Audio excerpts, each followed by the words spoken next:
Nous rendons grâce à Dieu pour son amour, sa fidélité et pour sa faveur à notre égard. Par lui, nous avons la vie, le mouvement et l'être. Et tout nous vient de lui. Alléluia. Est-ce que tu peux balancer tes mains vers le Père Céleste et dire merci Papa. Oh, merci Seigneur Jésus. Merci Saint-Esprit. Tu es merveilleux. Alléluia. Amen, amen. Alors nous sommes dans le mois de l'activation des pneumatikos et nous bénissons le Seigneur pour son serviteur, notre Père dans la foi, Pasteur Karambiri, qui nous conduit par le Saint-Esprit mois après mois et ça nous fait avancer jour après jour, n'est-ce pas?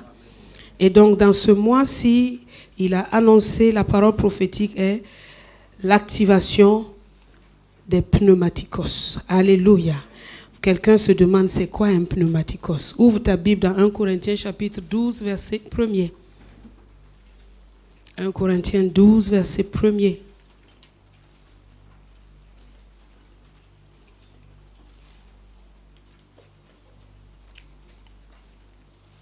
Il est écrit dans ce verset, pour ce qui concerne les dons spirituels, je ne veux pas, frères, que vous soyez dans l'ignorance. Le mot don spirituel, c'est ça le mot pneumatikos, mais ce n'est pas bien traduit parce que le mot veut dire pour ce qui concerne les choses de l'esprit. Pour ce qui concerne les choses spirituelles, les choses de l'esprit, je ne veux pas, frères, que vous soyez dans l'ignorance. Et c'est pour cela, parce que nous sommes nés de nouveau, n'est-ce pas? Jean chapitre 3, verset 6 à 7. Ce qui est né de la chair est chair, et ce qui est né de l'esprit est esprit. Si quelqu'un est en Christ, il est une nouvelle créature. Les choses anciennes sont passées. Voici, toutes choses sont devenues nouvelles. Donc, nous sommes nés de nouveau. Si nous sommes nés de nouveau, quand nous sommes nés de nouveau, nous sommes nés de l'esprit. À partir de ce moment, nous devons apprendre à vivre et à fonctionner dans l'esprit, non plus dans la chair. Nous devons abandonner les choses de la chair, abandonner les habitudes de la chair, la mentalité de la chair, la manière de faire de la chair pour adopter le système de pensée de l'esprit, les paroles de l'esprit, les actions de l'esprit. C'est en ce moment-là que nous grandissons, nous devenons matures dans la foi. La Bible me dit que Jésus croissait en sagesse, en grâce, devant Dieu et devant les hommes. Et le commencement de la sagesse, c'est la crainte de Dieu. Et c'est par la parole de Dieu que nous découvrons la sagesse de Dieu. Et Dieu veut que, à travers l'Église, les dominations connaissent la sagesse infiniment variée de Dieu. Alléluia. Alors ce matin, nous allons partager sur le thème du trouble à la prophétie. Le pneumatikos, l'homme spirituel, ce n'est pas quelqu'un qui ne fait pas face aux troubles du monde. Ce n'est pas quelqu'un qui est dans un monde illuminé où il n'y a rien, il est dans une petite bulle. Non. Il est dans le monde, mais il n'est pas du monde. Il est dans le monde, mais il n'est pas guidé par le système du monde, les valeurs du monde. Et cet homme-là, Jésus nous a déjà dit dans Jean 16, vous aurez des tribulations dans le monde, mais prenez courage, j'ai vaincu le monde. Donc, cet homme, cette femme, née de nouveau, qui apprend à vivre par l'esprit, qui est dans l'esprit, qui est un fils de l'esprit, est quelqu'un qui va faire face à plusieurs troubles dans sa vie. Et au premier culte, j'ai pris un aspect. L'aspect de nos pensées qui nous créent du trouble. Ce sont nos propres pensées, nos propres mentalités, nos propres manières de voir qui nous créent du trouble. Mais dans ce culte, nous allons avancer dans un autre angle. Cet angle-là, c'est l'angle où les situations environnantes apportent du trouble, alors que nous avons été loin de l'esprit et nous sommes en marche dans cette onction-là. 1 Samuel chapitre 16 nous dit que David a été loin. Il était loin au milieu de ses frères. Et Dieu, la Bible dit que l'Esprit de l'Éternel le saisit à partir de ce jour jusque dans la suite. Donc à partir de ce moment-là, David est devenu un pneumatikos, un homme guidé et conduit par le Saint-Esprit. Il n'est pas toujours mature, il n'a pas toujours été mature. C'est quand il est devenu mature que Dieu lui a donné le trône.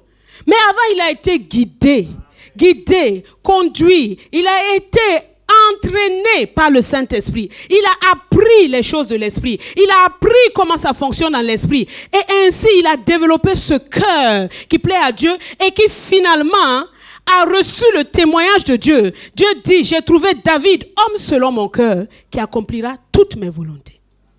Quand nous prions que ta volonté soit faite, nous sommes en train de demander à Dieu d'établir dans nos vies son règne et sa justice. Nous sommes en train de demander à Dieu de faire que tous les desseins qu'il a prévus là s'accomplissent à travers nous. Mais rien ne se fait sans le Saint-Esprit. Un chrétien sans le Saint-Esprit, c'est un gars, un moteur sans carburant. Il va aller nulle part. Il peut aller targuer partout qu'il est une Mercedes, je ne sais pas, classe combien, classe S, classe E, tout ce qu'il veut, mais il va aller nulle part. Parce que le Saint-Esprit est la personne indispensable à la vie chrétienne. Ce n'est pas une question de dénomination. Ce n'est pas une question de dire que les pentecôtistes, non, c'est la vie. Tous les êtres vivants sur terre ont besoin d'eau et de nourriture pour vivre. Blanc, noir, jaune, rouge, vert. Bon, je ne sais pas s'il y a des hommes verts, je ne pense pas.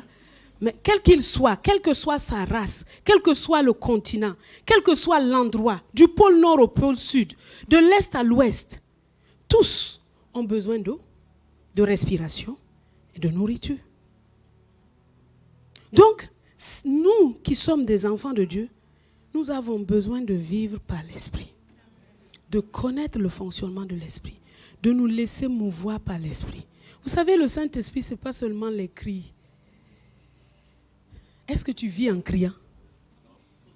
Tu ne vis pas en criant. Tu vis normalement. Ou bien, on peut crier quand il y a des situations de crise. On peut crier quand, s'il y a le feu, il faut que tu cries. Tu ne vas pas aller dire, il y a le feu, il y a un incendie dans ma maison. Bonjour mes amis, ça va? Ok, il y a un incendie. Ah non. Au feu! C'est normal. Mais tous les jours, tu ne cries pas au feu. N'est-ce pas? Alors, marcher avec l'Esprit, vivre avec l'Esprit, dans les temps de trouble, est une chose importante à apprendre. Les temps de trouble sont des temps de tremplin. Écris ça. Chaque trouble est un tremplin. Chaque. Parce que Dieu ne permettra jamais que nous soyons tentés au-delà de nos forces. Mais avec la tentation, il a prévu le moyen d'échapper. Ça veut dire nous en sortir et nous en sortir victorieux, nous en sortir avec un encouragement pour quelqu'un. Quelqu'un peut te regarder et dire, si l'homme là, la femme là, elle a traversé ça et puis elle est vivante, non, c'est que ça m'encourage à aller de l'avant. Et là, nous avançons, nous nous motivons les uns les autres parce que nous sommes un seul corps. Alléluia. Alors, David sera ce matin notre ami de chemin. Il va nous parler ce matin. Combien de troubles David a-t-il vécu dans sa vie? Combien de troubles? Je n'irai pas de sa naissance parce que là encore, c'est une autre histoire. Mais je vais même commencer. Combien de troubles? Il a tellement été troublé, tellement. Mais à la fin de sa vie, il est capable de se coucher dans son lit et de dire parole de David, fils d'Isaïe, chantre agréable à l'Éternel. Malgré tous les troubles de la vie, David est resté debout. Et cela est possible. Dis à ton voisin, c'est possible. Tu es un pneumatikos. Dis-lui, tu es un pneumatikos. C'est possible. David était à la recherche de faire simplement la volonté de Dieu. Et en faisant la volonté de Dieu, il est passé par des troubles et des troubles et des troubles et des troubles. Il y en a qui disent, ah, si c'est la volonté de Dieu, tout va bien se passer. Il n'y aura aucun problème, vraiment ça va glisser. Pas toujours. Parfois c'est la volonté de Dieu et ça ne passe pas. C'est dur, c'est pénible, mais c'est sa volonté. Mais il ne nous laisse jamais là-bas tout seul. David était l'homme selon le cœur de Dieu. Il n'avait pas un cœur nouveau. Il n'avait pas le Saint-Esprit qui vivait en lui et il a triomphé. Si David a triomphé, Jésus, le fils de David, qui est venu nous faire naître de nouveau, qui nous a donné le Saint-Esprit, nous devons triompher. Dis à ton voisin, tu dois triompher. Parce que tu as tout. Tu as tout ce qu'il te faut pour la vie et la piété. Tu as tout ce qu'il te faut. Tu as tout ce qu'il te faut. La première situation que nous allons voir, c'est que David, un jour, s'est retrouvé face à une situation chaotique. Il a dû jouer au fou. Vous imaginez ça? Imagine que tu es dans une situation, tu es tellement pressé, tu es encerclé de tes ennemis, tu ne sais pas comment faire pour t'en sortir. Pour pouvoir t'en sortir, il faut faire comme si ta tête là, ça ne marche pas. Il a joué au fou. Il s'est mis à laisser couler sa bave, sa salive sur sa barbe, à faire des singeries pour échapper. Alors qu'il était exactement dans la volonté de Dieu. Vous imaginez ça? Je suis sûre que si c'est toi, quand tu rentres à la maison, tu vas dire à Dieu, c'est quoi ça là? La honte comme ça que tu mets sur moi. Quel ignominie. Vraiment. Hein? Je suis en train de jouer le fou comme ça pour m'en sortir. Toi qui m'as appelé là, si tu es capable de me sauver, pourquoi tu me laisses comme ça? Tu vas commencer à faire des murmures. Ouvrons, psaume 34. Regarde ce que David a fait. Il s'est trouvé dans une situation humiliante. Mais il était en route dans la volonté de Dieu. Humiliante. Psaume 34 de David, lorsqu'il contrefile l'insensé, c'est-à-dire lorsqu'il joua à l'insensé en présence d'Abimélec et qu'il s'en alla chasser par lui. Regardez ce qu'il commence par dire. Je bénirai l'Éternel en tout temps. Ouh! Il n'a pas un langage de murmure, de complainte, de malheur. Non. Il dit, je bénirai l'Éternel en tout temps. Sa louange sera toujours dans ma bouche. Je bénirai l'Éternel en tout temps. Sa louange sera toujours dans ma bouche. Es-tu dans une situation humiliante? Une situation, tu es en train de faire, ce n'est pas les humiliations où toi-même tu es parti te mettre là. Moi, on ne parle pas de ça. C'est les situations où tu es en train de faire ce que Dieu te demande de faire. Et tu te retrouves dans l'humiliation la plus profonde. Si tu te retrouves dans une situation d'humiliation à cause de tes propres fautes, le chemin est différent. Le chemin, c'est la repentance. C'est revenir en arrière et dire, ça, j'ai mal fait, Seigneur. Aide-moi à m'en sortir. Il va aussi te sortir de cette humiliation. Mais le chemin n'est pas le même. Celui-là, c'est quand tu es en train de faire ce que Dieu veut que tu fasses et tu te retrouves en pleine humiliation. Alors que tu es en train, parce que c'est à cause de l'onction que David est en train de fuir comme ça. C'est à cause du choix de Dieu dans sa vie que David est en train de fuir. C'est à cause de ce que Dieu a dit, tu seras roi. S'il n'avait pas dit ça, il serait tranquillement assis chez lui, Saül ne serait pas en train de le chercher. Mais à cause de la parole de Dieu dans sa vie, voici David qui est entré dans une situation humiliante. Mais voici ce que David dit. Je bénirai l'Éternel en tout temps. Sa louange sera toujours dans ma bouche. Es-tu dans une situation humiliante? En marche dans la volonté de Dieu, une situation humiliante, entre dans ta chambre, ferme la porte. Tu commences à chanter. Commence à chanter. Oh, commence à chanter. Commence à chanter. Je bénirai l'Éternel en tout temps. Sa louange sera toujours dans ma bouche. Commence à chanter. Je bénirai l'Éternel de tout mon cœur. Je le chanterai toute ma vie. Je le bénirai toute ma vie. Je l'exalterai toute ma vie. Fais le tour de ta chambre, mais chante. Je louerai l'Éternel de tout mon cœur. Je le chanterai toute ma vie. Je le bénirai toute ma vie. Je l'exalterai toute ma vie. Arrête-toi. Pense. Je veux le louer, je veux l'adorer, je veux l'exalter, je veux le bénir, sa grâce infinie. Son amour sans limite, son amour sans frontières. Je louerai l'Éternel de tout mon cœur, je le chanterai toute ma vie, je le bénirai toute ma vie, je l'exalterai toute ma vie. Quand tu prends le chemin de la louange, tu as pris un ascenseur. Un ascenseur qui commence à te faire monter. Parfois, ton âme commence à pleurer un peu. Laisse-le pleurer. Laisse l'âme là. C'est pas grave. Il n'a qu'à pleurer s'il veut. Non, laisse l'âme là. Il faut la laisser pleurer. Elle en a besoin. Laisse-la. Les larmes aussi, ça l'aide un peu. Même si c'est avec larmes. Je louerai l'Éternel de tout mon cœur. Je le chanterai toute ma vie. Je le bénirai toute ma vie. Je l'exalterai toute ma vie. Chante-le. Commence pas à dire, Seigneur, tu as vu, à cause de toi. En fait, l'appel, c'est une grâce. C'est une grâce.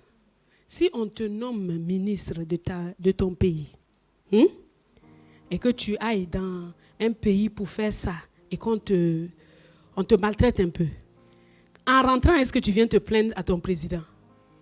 Hein? Répondez-moi. Hein? Naturellement, est-ce qu'il vient se plaindre? Non. Non. Il sait même qu'il va avoir une promotion. Pourquoi? Parce qu'il est allé au nom de ce pays-là. Et il a été maltraité au nom de ce pays-là. Donc, qui a été maltraité? C'est le pays. Et l'appel de Dieu est la chose la plus élevée qui soit. Ça dépasse toutes les fonctions qui existent dans le monde. Tu peux être, je ne sais pas moi, astronaute, même président de la République. Ça finit un jour. Mais l'appel à servir le Dieu vivant, c'est un appel qui ne passe pas. N'en aie pas honte. N'en aie pas honte. N'en aie pas honte pour dire à Dieu, vraiment, au moins si j'avais une Rolls-Royce, on va comprendre que vraiment, là tu m'as appelé. Non. Hey. Quand tu comprends, quand Jésus dit à Saul de Tarse, il dit, pourquoi me persécutes-tu? Saul de Tarse dit, qui es-tu, Seigneur? Je suis Jésus que tu persécutes. Si je vais au nom de Jésus et que quelqu'un me persécute à cause du nom de Jésus, je n'ai aucun problème. Est-ce que c'est mon problème? Je ne me suis pas envoyé moi-même. Alors fais l'œuvre de Dieu, fais ce que Dieu te demande de tout ton cœur, sans hésiter, ni quoi que ce soit, parce que c'est lui qui en répond. Et quand il y a un problème, fais comme David. L'humiliation, commence à chanter. Je louerai l'Éternel de tout mon cœur, je le chanterai toute ma vie, je le bénirai toute ma vie, je l'exalterai toute ma vie. L'ennemi vient te dire, dans cette humiliation, elle dit, oui, je louerai l'Éternel de tout mon cœur, je le chanterai toute ma vie, je le bénirai toute ma vie, je l'exalterai toute ma vie. Mais David n'est pas encore arrivé à la prophétie, hein? Mais il est d'abord en train de décharger son âme. De mettre son âme dans une situation où elle ne va pas l'empêcher d'entendre la parole de prophétie. Il dit à son âme, il commence maintenant à parler à son âme, que mon âme se glorifie en l'Éternel. Que les malheureux écoutent et se réjouissent. Exaltez avec moi l'Éternel. J'ai cherché l'Éternel. Célébrons tout son nom. J'ai cherché l'Éternel et il m'a répondu. Il m'a délivré de toutes mes frayeurs. Verset 6. Quand on tourne vers lui les regards, on est rayonnant de joie et le visage ne se couvre pas de honte. Le visage de David était un visage de fou, non? Mais David dit non. Quand je regarde à lui, quand je regarde à lui, quand je regarde dans l'esprit, je vois la gloire de Dieu dans ma vie. Quand je regarde dans l'esprit, je vois que de moi va sortir un roi qui va régner éternellement. Quand je regarde dans l'esprit, je vois que c'est un choix précieux de Dieu. Être connecté à Christ comme ça, c'est quelque chose de merveilleux. David voyait dans l'invisible. Il dit, quand je tourne et que je regarde, waouh, pourquoi me choisir?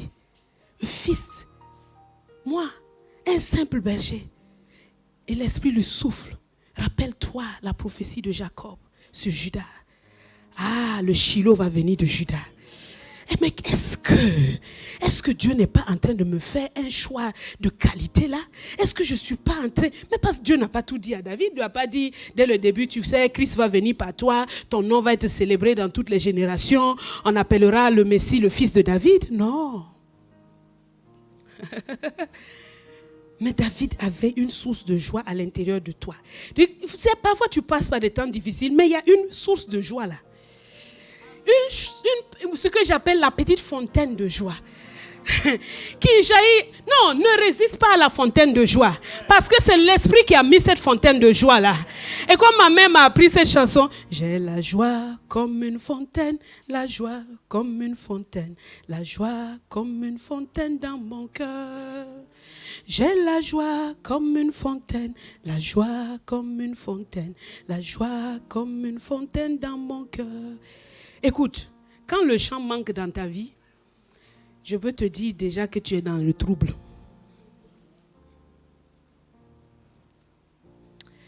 Je l'ai tellement vécu. Quand je fais 3 jours, je ne chante pas, je me dis, attention à l'aide, danger. Ah oui, et si je m'entête, je vais voir le grand danger qui va m'arriver. Pourquoi? Parce que Dieu a donné ça comme une clé. Et même jusqu'en Éphésiens 5, on dit, entretenez-vous avec quoi? Des hymnes spirituels, des cantiques. Tu comprends? Du trouble à la prophétie. Comment? En bénissant le Seigneur tous les jours de ta vie. Quel que soit ce qui se passe. Je bénirai l'Éternel de tout mon cœur. Je le chanterai toute ma vie. Je le bénirai toute ma vie. Je vais l'exalter toute ma vie. Et il donne ces paroles. Ça, voici la première parole de prophétie. Quand on tourne vers lui les regards, on est rayonnant de joie et le visage ne se couvre pas de honte. Ça, c'est une parole de prophétie. Est-ce que quelqu'un comprend? Une parole de prophétie, c'est quoi? C'est une parole qui vient de Dieu. Un secret, un mystère qui vient de Dieu. Dieu dit, David est en train de louer et Dieu lui envoie une parole de prophétie. Et il la répète. Quand on tourne vers lui les regards, on est rayonnant de joie. Parce qu'il est le soleil de justice. Il est la lumière. Première parole. Toi, tu utilises ça tous les jours ici. Quand on tourne vers lui les regards, on est rayonnant de joie. Voilà par où ça a commencé. Il est passé par une situation humiliante. Mais il a quitté le trouble. Il est rentré dans la prophétie. Il a commencé à parler comme Dieu. Ne parle jamais comme un homme. Non. N'appelle pas humiliation ce que les hommes appellent humiliation. Non. Vois dans l'invisible. Vois dans le spirituel. Vois dans le pneumatikos. Et David prononce cette première parole. Après, il dit au verset 7, quand un malheureux crie, l'Éternel entend et il le sauve de toutes ses détresses. Et Dieu continue de faire ça aujourd'hui. Il n'a pas dit qu'un chrétien crie. Quand un malheureux, qu'importe lequel, il est bouddhiste, s'il est malheureux et qu'il crie, Dieu l'entend. Et il le sauve. Troisième parole de prophétie. L'ange de l'Éternel campe autour de ceux qui le craignent. David, qui t'a parlé des anges? Qui t'a dit qu'il y a des anges? Où est-ce que tu as vu ça? David réalise que tout à coup, chez Abimelech, il n'était pas tout seul. Il y avait une quantité d'anges qui étaient autour de lui, qui veillaient sur lui. David est conscient de la réalité spirituelle, non plus de la réalité naturelle. Quand tu restes dans la bassesse de ta situation, oh Dieu, Dieu dit, élève-toi un peu, commence à louer. Entre par la porte de la louange. On dit, voici la porte des justes. C'est par elle que j'entrerai. J'entrerai et je louerai l'Éternel, je le célébrerai. Entre par cette porte-là. Quand tu entres là-bas, tu restes là-bas, Dieu te transporte. Il commence à faire des paroles de pauvre. Et jusqu'à la fin, il ne fait que de faire des déclarations précieuses. Sentez et voyez combien l'Éternel est bon. On chante aujourd'hui, venez voir comme Jésus-Christ est bon. Mais ça vient d'ici. Et ça, les lionceaux éprouvent la disette et la faim. Mais ceux qui cherchent l'Éternel ne sont privés d'aucun bien. David, mais tu es dans le dénuement. David, mais pour l'instant, il n'y a rien. Hein? Tu n'es pas dans le luxe là. Tu n'as même pas un endroit où poser ta tête. Tu es dans des cavernes et tu vas me dire que tu n'es privé d'aucun bien. Oui, je ne suis privé d'aucun bien. Oui, je suis privé d'aucun bien. Oui, je suis privé d'aucun bien. Il a vécu. Ce dont il avait besoin, il l'a eu. Et maintenant, il voit qu'il doit transmettre quelque chose à la génération. Il dit, venez mes fils, écoutez-moi. Je vous enseignerai la crainte de l'Éternel. Quel est l'homme qui aime la vie, qui désire la prolonger pour jouir du bonheur? Préserve ta langue. Toutes ces paroles de prophétie qui sortent maintenant de la bouche de David ont commencé par une situation de détresse. Du trouble à la prophétie. Et Dieu veut que nos maisons soient comme ça, des maisons de prophétie. Des maisons de prophétie. Là où on entend Dieu parler. Un étranger peut passer là, mais il ne ressort pas comme il est venu. Quand il ressort, il dit, waouh, je suis retrouvé un calme, une quiétude. Non, Dieu m'a encouragé. Oh, quand je suis rentré. Non, tu lui as peut-être dit, mais un bonjour, une salutation suffit. Quand Dieu a dit bonjour, Jésus a dit bonjour à Marie, c'est là où elle l'a reconnu. Elle dit, Marie. Oh, c'est Rabouni. Une salutation. La salutation de l'ange a transmis quelque chose à Marie. Dit troublé par ces salutations. Une salutation. Mais de ceux, des pneumatikos, qui ne restent pas dans le trouble, mais qui entrent dans la chambre secrète, non point avec un cœur grincheux, mais avec un cœur reconnaissant. Je te louerai toute ma vie. Je t'exalterai toute ma vie. Quelqu'un peut te voir en train de chanter. Mais pourquoi il chante même? Mais toi, tes mains sont en haut. Ne le regarde pas. Hein? La pitié des hommes, là, ça ne donne rien. Hein? Tu vas faire gagner. Oh, vraiment. Comment Dieu peut te faire ça, là? Hein?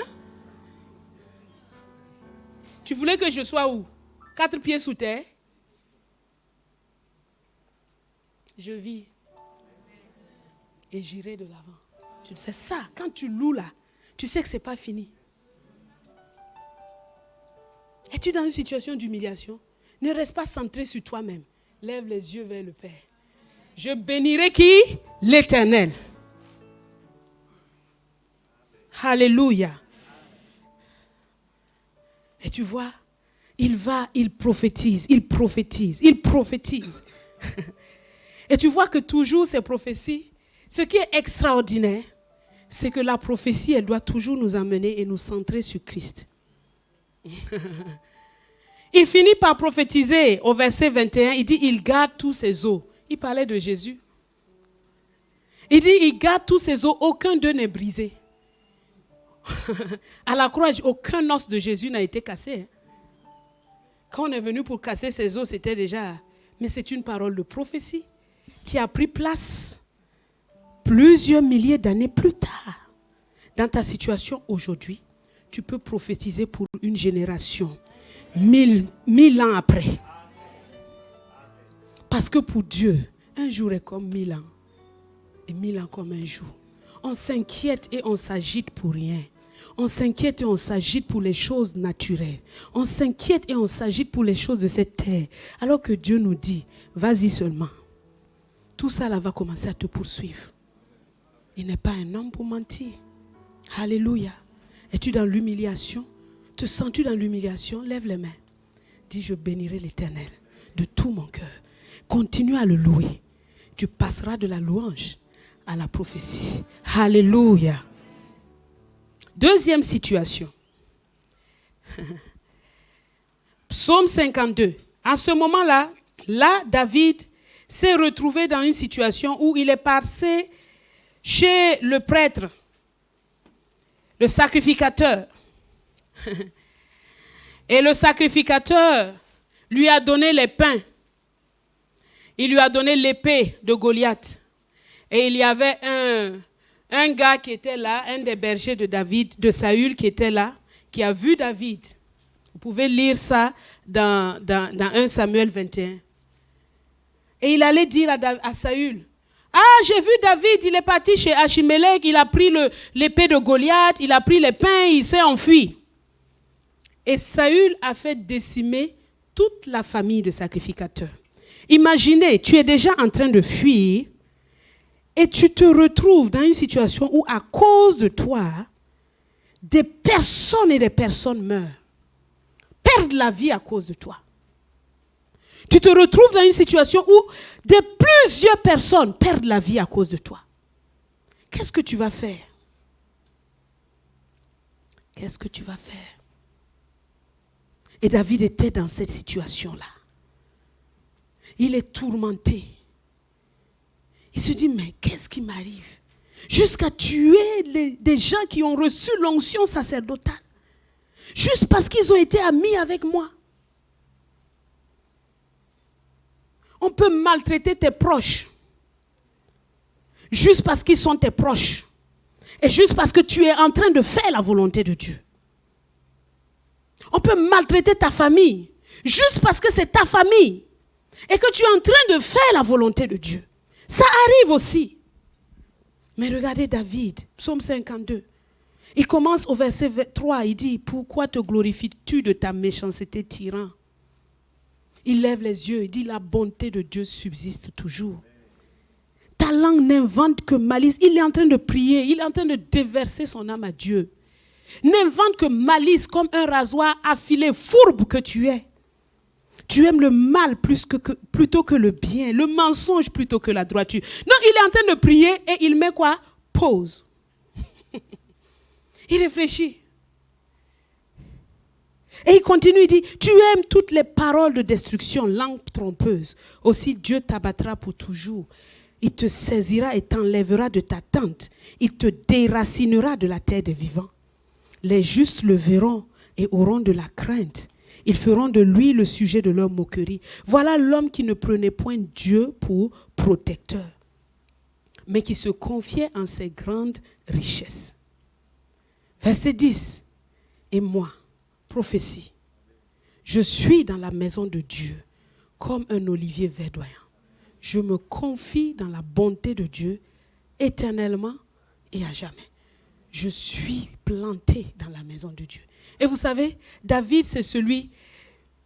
Vous savez, quand David a pris le royaume et qu'il a ramené l'arche de chez Obed-Édom, David a juste fait une tente.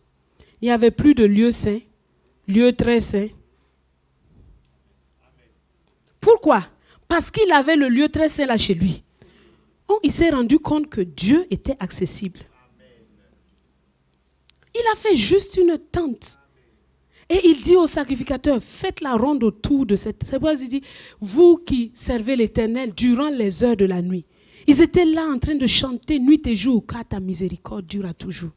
Comment il a pu oser faire juste une simple tente et Dieu ne l'a pas frappé? Parce qu'il était entré dans une révélation de Dieu. Ne te déconnecte pas de ce que je suis en train de dire là. Ne dis pas c'est trop haut, c'est trop compliqué, je ne comprends pas. Non, tu comprends.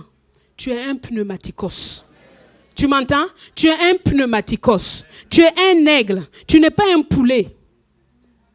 Le monde veut t'entraîner à faire le poulet. Mais tu n'es pas un poulet. Tu es un aigle. Tu as ce qu'il faut pour voler aussi loin. Et le voilà en train de prophétiser et il dit, moi, je suis un olivier verdoyant. Je suis planté dans la maison de Dieu. Et je me confie en la bonté de Dieu. On a décimé la maison, mais il dit, je suis planté là-bas. Comment est-ce possible? On vient de décimer la famille sacerdotale. Comment est-ce possible? Mais il dit, moi, je suis planté là-bas. Parce qu'il connaît la bonté de Dieu. Est-ce que vous comprenez ça? Tu es dans un trouble. Ne reste pas là en train de parler au hasard. Entre dans la présence de Dieu. La louange, la prière, le cœur qui se déverse devant Dieu. Et les paroles de prophétie ne tarderont pas à venir. Amen. Troisième situation de David. Regardez-le en train de fuir devant son propre fils Absalom. Psaume chapitre 3. Ton fils que tu as mis au monde vient te mettre dehors. Il dit lui-même, il va s'asseoir sur le trône là. Il en a vu des situations. Hein? Ou bien, est-ce qu'il est mort? Oh Éternel, il commence par invoquer Dieu. Il ne crie pas maman, oh. Eh papa, oh, mes amis, oh, venez. Non. Oh Éternel, que mes ennemis sont nombreux. Quelle multitude se lève contre moi. Combien qui disent à mon sujet, plus de salut pour lui auprès de Dieu. Donc il l'entend. Il entend les prophéties aussi que les autres disent. Parce que ça aussi c'est une prophétie. Une incantation, disons. Ah là, il est foutu. Il ne va pas s'en sortir. Là, c'est son terminus. Non, David, là, c'est fini. Donc, il réfléchit. Il pense. Il sait très bien que cette situation arrive à cause de ses propres fautes. Mais après avoir réfléchi, il continue sa prière. Il dit, mais toi, ô Éternel, tu es mon bouclier. Tu es ma gloire et tu relèves ma tête. Il continue à croire en la bonté et en la fidélité de Dieu. Il continue à croire que le Dieu qu'il a appelé là, le Dieu là ne va pas le laisser tomber. Il continue. Quand il était en train de fuir son fils Absalom, on lui dit, mais les gens veulent le suivre. Il dit, mais pourquoi vous me suivez? Il faut rester. Peut-être que Dieu l'a choisi. Il ne s'impose pas. Il ne s'impose pas. Il dit à Joab, attention avec mon fils, ne le tuez pas. La compassion n'a pas quitté le cœur de David. Mais il sait qu'il y a des ennemis spirituels, invisibles, qui sont au-delà des hommes. Mais qui manipulent les hommes. Mais il est confiant dans la bonté de Dieu. Est-ce que tu entends ce matin? Reste confiant dans la bonté de Dieu. Reste confiant dans la fidélité de Dieu. Même si la situation vient de ta propre faute. Entre dans la présence de Dieu. Et dis-lui, Seigneur, c'est toi qui es mon bouclier. C'est toi qui me protège des traits enflammés. Un bouclier sert à protéger. Tu es mon bouclier, tu es ma gloire. Et tu relèves ma tête. Tu es mon bouclier, tu es ma gloire et tu relèves ma tête. Vous savez, tu peux être tellement assailli par des situations difficiles que tu n'entends plus rien que ce que les ennemis disent. C'est là où tu dois rentrer dans la prière. Tu parles en l'esprit simplement. Tu vas entendre un doux murmure qui va venir à un moment donné. Une phrase pleine d'espérance qui va venir à un moment donné. Attrape-la, saisis-la. Tu commences à capter la pensée de Dieu. Parce que les pensées des hommes sont vaines. Est-ce que tu sais ça? C'est vain, hein? Dieu dit, je connais toutes les pensées des hommes, elles sont vaines. Mais quand tu te mets à prier en esprit, ton esprit commence à se fortifier. Et tu es capable de dire comme David. Parce que ce n'est pas une phrase simplement. Hein? Si tu dis ça comme une phrase, aïe, ça ne dépasse pas le plafond là. Mais tu saisis, tu es mon bouclier, tu es ma gloire, tu me relèves ma tête. Et de ma voix, je crie à l'Éternel et il me répond de sa montagne sainte. Qu'est-ce qu'il dit? Je me couche. Je me couche et je m'endors. Je me couche et je dors. C'est quelle situation qui ne te fait pas dormir là?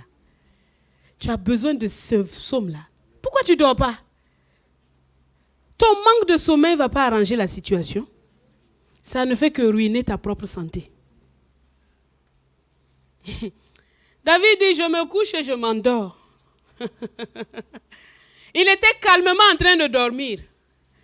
Tandis que chez Absalom là-bas, les conseillers, le premier conseiller qui connaît David, Achitophel, dit, c'est sûr que ton père est en train de dormir à l'heure là. Donc on va descendre sur lui et on va terminer avec lui. Ushkai, qui était l'ami de David et qui est resté pour faire le contre-espion, dit non, mais tu ne connais pas ton père? À l'heure là, il doit être en colère. Donc il doit être là en train de faire des... Non, si tu t'amuses, tu vas maintenant là. Alors que David est en train de dormir. Pourquoi on ne l'a pas atteint? Parce que l'Éternel est son bouclier. Ce n'est pas un bouclier visible. Hein. Tu ne vas pas aller me fabriquer des boucliers, un truc, et puis tu colles ça à l'Éternel, mon bouclier. Avec ça, là, on va venir t'enlever entier avec ton bouclier, là, puis on part. Mais il y a un bouclier spirituel. Quelles que soient les paroles des hommes, quand tu entres là-bas, inaccessible, ne peuvent pas t'atteindre. David s'est reposé en Dieu. Éternel, tu es mon bouclier, tu es ma gloire et tu relèves ma tête. C'est une prophétie, parce qu'il ne savait pas si sa tête serait relevée ou pas. C'était pile ou face là. Mais il a reçu ça en lui. Il dit, je me couche et je m'endors. Je me réveille car l'Éternel est mon soutien. Je ne crains pas les myriades de peuples qui m'environnent. Donc, le trouble est devenu maintenant un moment de confiance et d'affermissement pour David. Il est devenu encore plus conscient de la présence de Dieu. Et quand il marche, on sent qu'il y a quelqu'un qui arrive. Quand tu laisses le trouble là t'abattre, tu marches comme ça là, tout le monde sent que ouais, ça va pas. Mais quand tu as regardé, tu as laissé le trouble là t'embêter 3 jours, 4 jours, 1 mois, 2 mois, 1 année, 3, 5 ans. Après, tu dis trop c'est trop là. Maintenant, ça suffit. Il faut que les choses changent. Tu rentres dans la présence de Dieu. Tu restes là-bas jusqu'à ce que tu vois, tu comprennes, tu saches que l'Éternel est ton bouclier. Quand tu sors là, tu es quelqu'un d'autre. Hein? N'est-ce pas? Tu le sens en toi-même. Tu es affermi. Tu n'as pas peur. Tu regardes les choses en face. Pourquoi? Parce qu'un contact avec l'Éternel change tout. Le trouble n'est pas là pour te vaincre. Il est là pour te fortifier. Il faut le traverser. Il faut entrer dans la présence de Dieu, être assez patient pour l'attendre, pour déverser son cœur, pour le laisser te parler, te corriger, te tirer les oreilles là où il faut, mais toujours rester confiant en sa bonté, en sa fidélité. Quelle que soit la chose qui dit, papa, je bouge, je vais aller où? Je vais aller où? Tu es mon... C'est toi. C'est toi.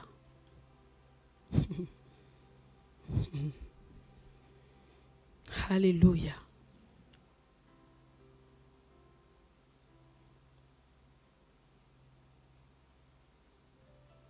C'est un homme extraordinaire, David. Il n'avait pas l'esprit en lui, hein, mais il nous enseigne une quantité de choses. Aujourd'hui, quand tu as un problème, tout de suite, Facebook ou bien WhatsApp ou bien YouTube, je vais chercher une prédication pour écouter. Ça va te faire quoi? Ce n'est pas dire que ce n'est pas bon d'écouter. C'est bien aussi. Mais il y a des moments où on n'a ni besoin d'une prédication, ni besoin de parler à quelqu'un. On a besoin de s'enfermer parce qu'on sait que papa est là dans le lieu secret. Et que lui, il connaît la chose là. Il a écrit comment on fait pour s'en sortir. Si c'est lui qui sait comment on fait pour s'en sortir, à qui irai-je? Je vais rester là. On devient fort dans la foi comme ça. Sinon, on devient des chrétiens ouïa-ouïa. Des chrétiens, on n'est pas tous à dire, on est là en l'air, mais léger comme le moindre vent seulement. Allez, tu es par terre. Mais les chrétiens qui savent s'attendre à Dieu, entrer dans sa présence quand il y a le trouble et attendre, s'enracinent.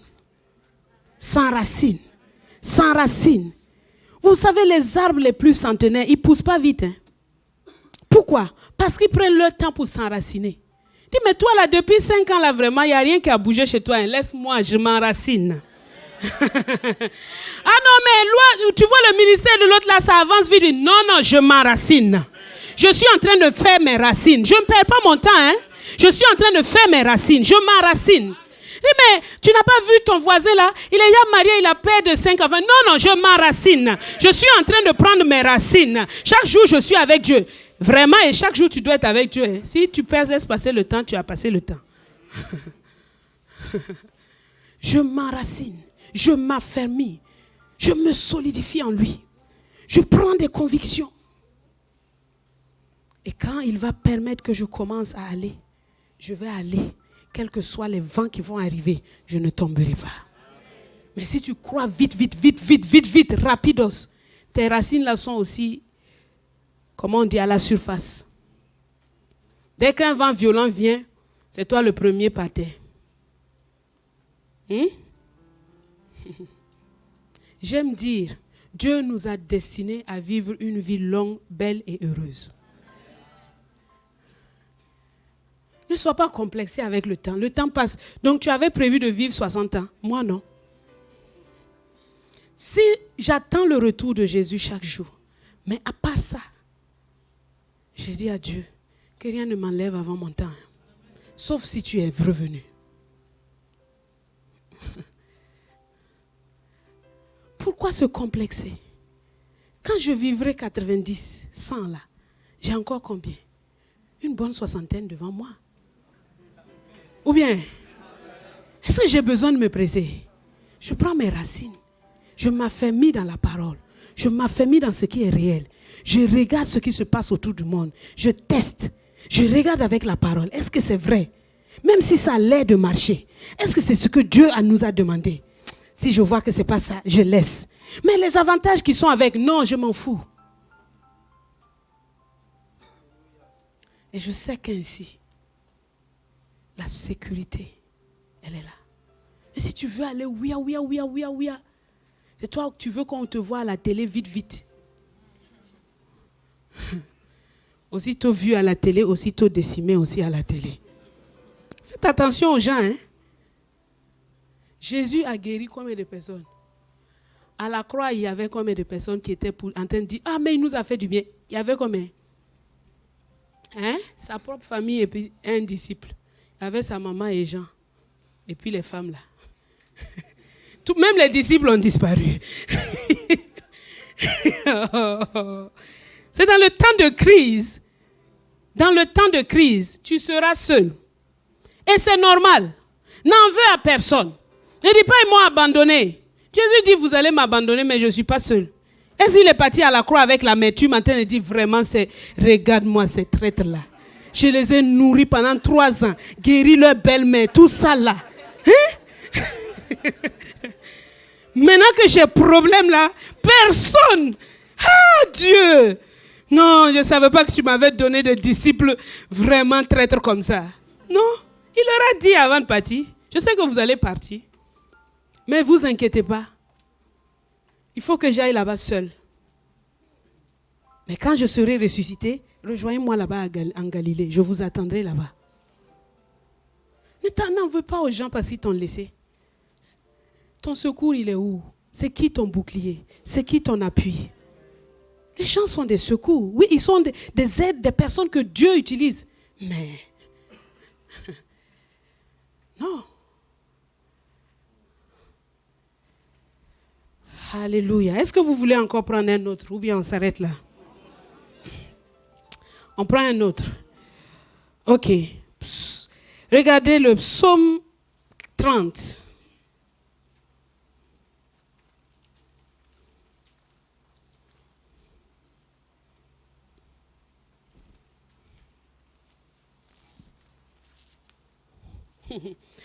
David est un homme extraordinaire.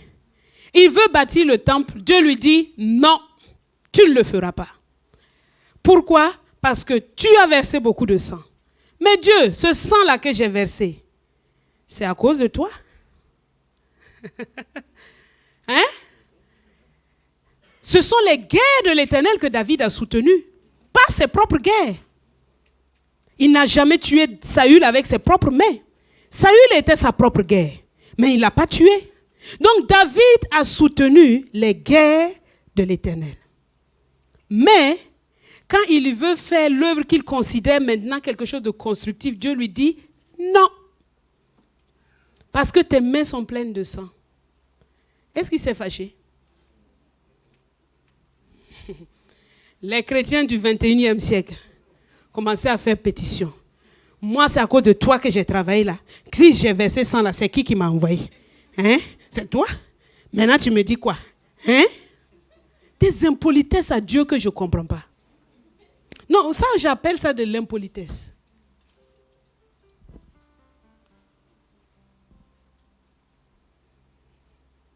Dans notre folie, là, on fait tous des impolitesses comme ça à Dieu. David n'a pas dit non. Il allait se prosterner. Quand il est revenu, il a continué à réfléchir. Ah, le temple là, donc comme ça là. Ok, bon, comme je ne vais pas bâtir, je vais quand même préparer du bois. Je vais quand même préparer l'or. Il a même fait le plan. Et il a même composé une chanson. Vous avez vu ça? Pour la dédicace de la maison. David compose sa chanson, il pose. Il dit, quand il ne serait pas là, Salomon, tu chantes ça. Waouh! Il avait tellement confiance en la bonté, en la fidélité de Dieu, qu'aucune réponse de Dieu ne le choque. Il ne se sent pas rejeté par Dieu, ni de... Non, rien. Il est tranquille. Il dit, je t'exalte, ô Éternel, car tu m'as relevé. Tu n'as pas voulu que mes ennemis se réjouissent à mon sujet. Non, il sait que les victoires qu'il a obtenues là, ce n'est pas sa force. Hein? Éternel mon Dieu, j'ai crié à toi et tu m'as guéri.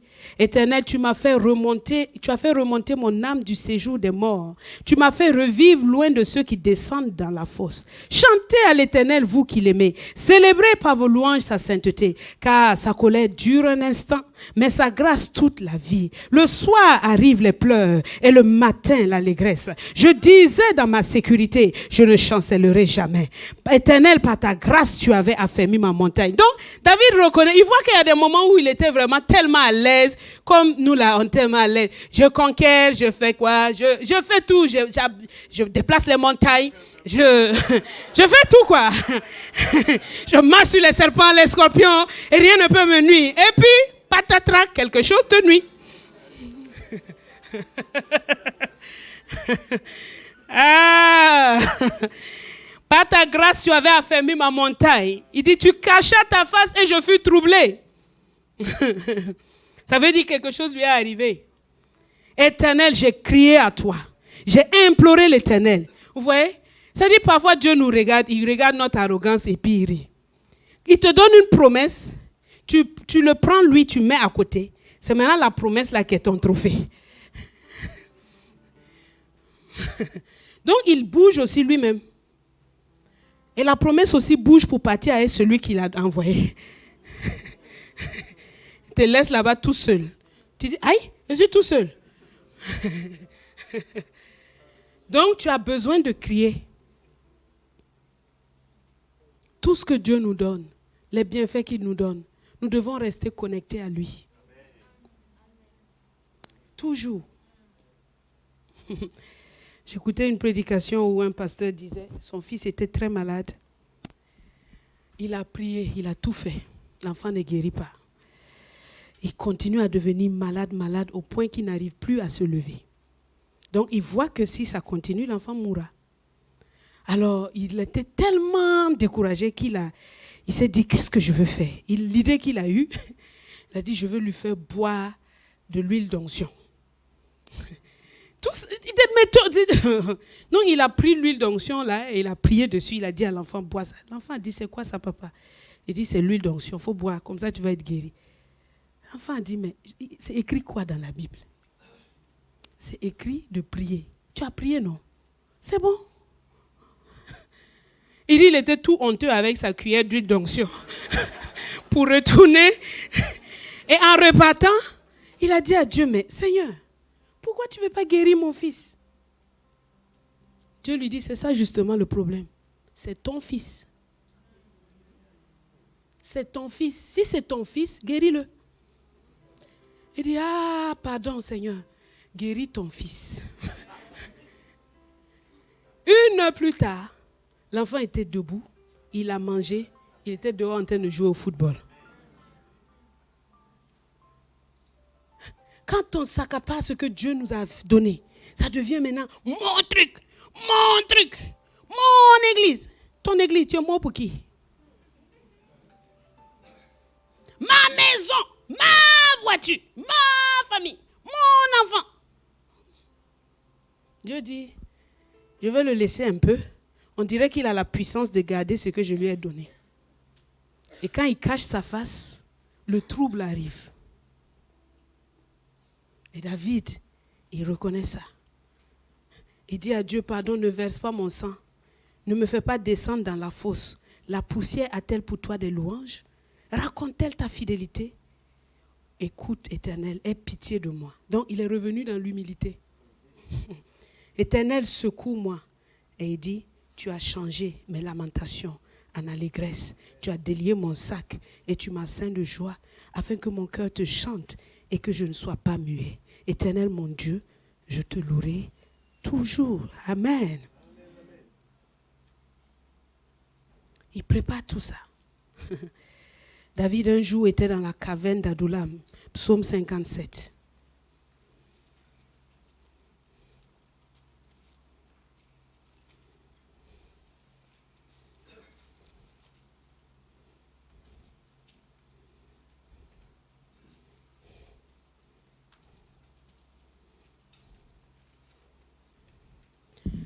Psaume 157. Donc David commence en disant, en faisant des supplications à Dieu, aie pitié de moi, ô Dieu, aie pitié de moi, car en toi mon âme cherche un refuge. Je cherche un refuge à l'ombre de tes ailes. Il n'a pas dit je cherche un refuge auprès de mes soldats. Non, à l'ombre de tes ailes, jusqu'à ce que les calamités soient passées. Je crie au Dieu très haut. Donc il est confiant que la calamité va passer. Il y a d'autres qui disent là, Dieu là, je vais mourir dedans, hein. Qu'il te soit fait selon ce que tu as dit. Attention, hein, on ne manipule pas Dieu. Ne pense pas que c'est en disant, Seigneur, si tu as continué comme ça, il va mourir dedans, qu'il va venir te secourir. Non, il veut la foi. La foi qui dit, je confiance en toi, que tu me sortiras de cette situation. Aie pitié de moi, aie compassion de moi. Viens à mon secours. Ne me laisse pas dans cette situation. Il dit, je crie au Dieu très haut, au Dieu qui agit en ma faveur. Il m'enverra du ciel le salut. Tandis que mon persécuteur se répand en outrage, Dieu m'enverra sa bonté et sa fidélité. Il ne craint pas les outrages là. Il sait que malgré les outrages là, du ciel va venir la bonté et la fidélité de Dieu. Il dit, mon âme est couchée parmi des lions. Je suis couché au milieu des gens qui vomissent la flamme, au milieu d'hommes qui ont pour dents la lance et les flèches, et dont la langue est un glaive tranchant. Élève-toi sur les cieux, ô Dieu, et que ta gloire soit sur toute la terre. Ils ont tendu un filet sous mes pas, mon âme se courbait. Ils avaient creusé une fosse devant moi, ils y sont tombés. Verset 8, mon cœur est affermi, ô Dieu. Du trouble à la prophétie. Mon cœur est affermi. Là où il devait être troublé, c'est là où il est affermi. Est-ce que vous m'entendez? Si Dieu a fait ça avec David, c'est sa manière de faire. Ne sois pas troublé qu'il t'affermisse dans le trouble. C'est exactement ce qu'il aime faire. Pour montrer à l'ennemi qu'il n'est rien, qu'il ne vaut rien, que tout ce qu'il fait là ne sert à rien. Il dit, je chanterai. Je ferai retentir mes instruments. Verset 9. Réveille-toi mon âme. Réveillez-vous mon luth et ma harpe. Je réveillerai l'aurore. Donc David se réveillait tôt. Et c'est lui qui réveille l'aurore. Ça veut dire quand David commence à chanter, le soleil n'est pas encore levé. Il est en train de louer Dieu. Et puis c'est quand le soleil entend les chants de David maintenant qui commence. Ah, on dirait que c'est jour, hein, sortons un peu. Waouh. Je te louerai parmi les peuples, Seigneur. Je te chanterai parmi les nations.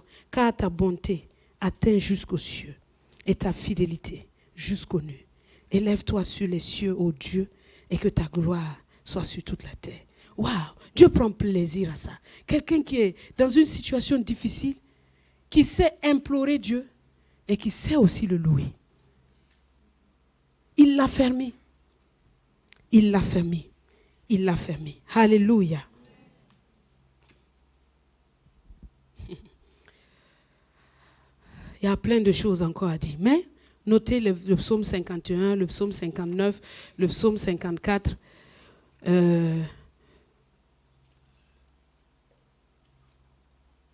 Le psaume 57, c'est ça qu'on vient de voir. Le psaume 54, le psaume 51, 59. Après, il y a plein de psaumes qui montrent, qui n'expliquent pas une situation particulière dans laquelle David était, mais qui montrent que David était dans une vie constante de louange et d'adoration. Il était dans une vie constante de louange et d'adoration. Alléluia. Donc, pour revenir à nous, la nouvelle création, ne dors pas, réveille-toi ma vie. Pas fermer les yeux ici, réveille-toi. Donc, pour montrer que dans la nouvelle création que nous sommes maintenant, comment est-ce que nous pouvons intégrer le chant et la puissance du chant pour quitter le trouble, pour aller à la prophétie? La première chose, c'est l'honnêteté et la sincérité devant Dieu. Il faut être honnête et sincère devant Dieu. Parce que Dieu regarde à nos cœurs. Pas seulement à ce que nos bouches disent, mais à notre cœur. Et il veut que la bouche et le cœur soient alignés. Le cœur, la bouche ne doit pas dire une chose et le cœur est de l'autre côté. La bouche et le cœur doivent être alignés. Même si ce que tu penses là n'est pas, entre guillemets, politiquement correct, sois sincère devant Dieu. Mais venant pour lui dire ce qui est en toi et ce que tu veux qu'il change, étant prêt. Et quand tu es venu avec cette attitude-là, un cœur pur, un cœur conscient, la parole de Dieu, elle sera ce qui va t'aiguiser. Quand tu lis les psaumes, quand tu lis les épîtres, tu lis l'évangile, tu vois que Dieu a une manière de penser qui n'est pas ta manière de penser, n'est-ce pas? Maintenant, tu dois laisser la parole de Dieu être prioritaire. Ne la confronte pas avec tes pensées. Et si tu vois que c'est difficile pour toi, tu as besoin de jeûner et de prier pour que l'incrédulité quitte ta vie, que les raisonnements quittent ta vie.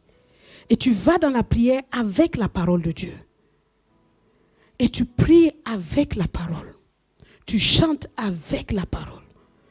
Tu écoutes Dieu te parler parce qu'il a des choses à te dire. Et ensuite, tu dois vérifier la qualité de ta relation avec le Saint-Esprit. Est-ce que tu l'honores? Parce que le Saint-Esprit, il est partout. Il est en toi. Donc, où que tu ailles, il est en toi. Même quand tu vas dans les lieux secrets, il est là. Il ne reste pas à la porte. Hein. Il est partout. Donc, il te connaît. Et si tu viens faire semblant, ou bien tu fais des actions qui ne lui plaisent pas, là, il sera attristé. Et quand tu as la parole, que tu as l'esprit, prie en langue. Prie en langue, chante en langue. Et le Seigneur va te transporter de la zone de trouble à la joie, à la paix d'abord, ensuite la joie et ensuite la prophétie. Tu vas commencer à voir des choses qui ne sont pas naturelles. Mais c'est ça la vie du pneumatikos. Et quand il marche, il vit, on regarde, on dit, mais on dirait qu'on n'est pas dans le même monde. Hein. Oui, on n'est pas dans le même monde. Nous sommes dans le monde de l'esprit. Ce monde-là est dans ce monde-là. On est dans le monde, mais on n'est pas du monde. On ne fonctionne pas dans son système.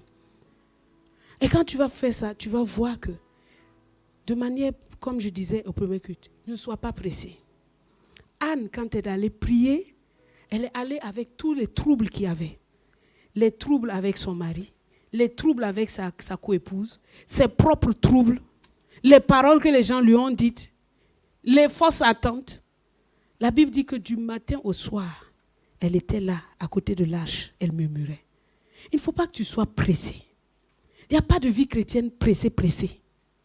Pressé. Non. Il faut que des moments où tu t'assois avec Dieu, sa parole, tu es là. Tu n'es pas en train de faire des prières de combat. Non. Tu es en train de parler à Dieu de ton cœur. Qu'est-ce qui se passe dans ton cœur? Les situations que tu vis. Et tu dis, papa, regarde au fond de mon cœur. Tu connais mes pensées. Révèle-moi mes pensées. Parce que parfois, on ignore nos propres pensées. Révèle-moi mes pensées les plus profondes. Et tu vas voir qu'il va te prendre de la zone de trouble. Finalement, cette question-là sera délaissée. Quand David dit « Je bénirai l'Éternel de tout mon cœur », il ne parle même plus de ce roi-là. Non. Il dit quand un malheureux crie, l'Éternel entend. David est dans une autre dimension. Ça peut commencer par des problèmes simples de la maison. Oh, ma colocatrice ne balaye pas sa chambre, elle ne fait pas quoi. Des problèmes terre à terre là. Mais Dieu t'attend là-bas. Quand tu vas dans sa présence, il commence d'abord par te montrer que ce n'est pas ça le vrai problème. Et là commence la vraie chose. Il va traiter ton caractère, ta manière de penser, ta manière de répondre. Oui, elle n'a pas lavé, mais toi, comment tu gères la situation? Ou bien c'est toi la chef ici qui doit dire à tout le monde comment tout doit se passer.